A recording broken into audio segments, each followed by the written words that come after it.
महासमुंद में जिन नामों की चर्चा कांग्रेस में है उनमें चंद्रशेखर शुक्ला का नाम मजबूत क्यों माना जा रहा है। महासमुंद छत्तीसगढ़। महासमुंद लोकसभा क्षेत्र में भाजपा द्वारा बसना विधानसभा के एक बार के विधायक रह चुकी रूप कुमारी चौधरी को प्रत्याशी बनाए जाने के बाद लोगों के बीच ये चर्चा जोरों पर है कि इस युवा महिला का मुकाबला करने कांग्रेस में कौन प्रत्याशी होगा। क्या कांग्रेस पार्टी फिर से एक बार जातिगत समीकरण के चलते पूर्व में हारे हुए प्रत्याशी को ही दांव पर लगाएगी या फिर चंद्रशेखर शुक्ला जैसे किसी युवा चेहरे को सामने कर इस लोकसभा को फिर से एक बार जीतने की कोशिश करेगी। निश्चित तौर पर कांग्रेस के लिए चुनौतीपूर्ण है, इसलिए कि कांग्रेस पार्टी कभी भी इस तरह का निर्णय लेने साहस नहीं करती है जो लोगों को चौंका सके। बावजूद तय माना जा रहा है कि चंद्रशेखर शुक्ला को इस बार के चुनाव में मौका मिलना तय है और ऐसा कहीं हुआ तो कई दशक बाद फिर से एक बार महासमुंद लोकसभा का चुनाव रोचक हो जाएगा। कांग्रेस पार्टी छत्तीसगढ़ के 11 लोकसभा सीटों को लेकर अब तक एक भी प्रत्याशी की घोषणा नहीं की है। इस बीच दिल्ली में बैठकों का दौर लगातार जारी है एवं कोशिश इस बात की हो रही है कि छत्तीसगढ़ के 11 सीटों में कैसे अधिक से अधिक सीटों पर इस बार कब्जा किया जाए।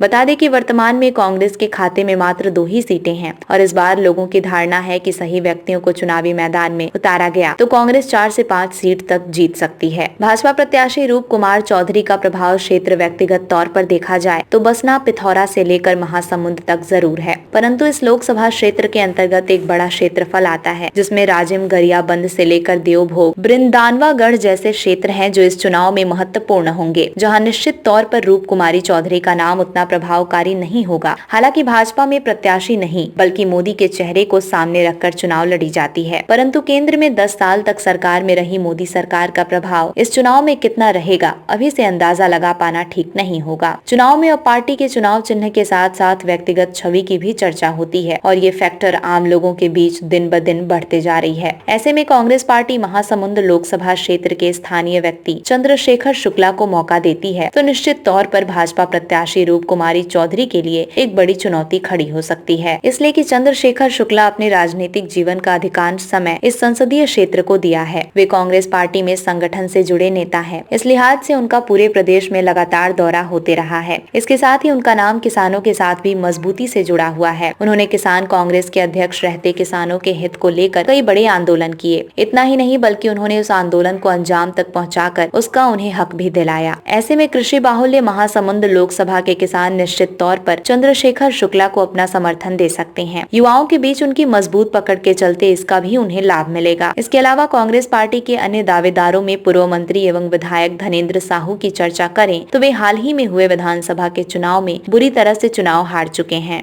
इसके पहले पार्टी ने उन्हें महासमुंद लोकसभा क्षेत्र से उम्मीदवार भी बना चुकी है, परंतु उन्हें सफलता नहीं मिली, जबकि उस समय उनके मुकाबले भाजपा से साहू प्रत्याशी ही मैदान में था, परंतु साहू समाज का समर्थन भाजपा को मिला। इस तरह धनेंद्र साहू वर्तमान समय में उम्र के लिहाज से भी मतदाताओं के बीच फिट नहीं खाते। बावजूद उन्हें उम्मीदवार बनाया जाता है तो कांग्रेस पार्टी के लिए बड़ा रिस्क हो सकता है। इसके अलावा और कोई ऐसा नाम बाहर से आता है तो बाहरी प्रत्याशी का मुद्दा भाजपा जोर जोर से उठाएगी, जो एक चुनावी मुद्दा होगा और रूप कुमारी चौधरी आसानी से चुनाव जीतकर संसद पहुंच जाएंगी। अब देखना होगा कि कांग्रेस पार्टी अंतिम समय में क्या निर्णय लेती है और कैसे इस सीट को जीतने रणनीति को अंजाम तक पहुंचाती है।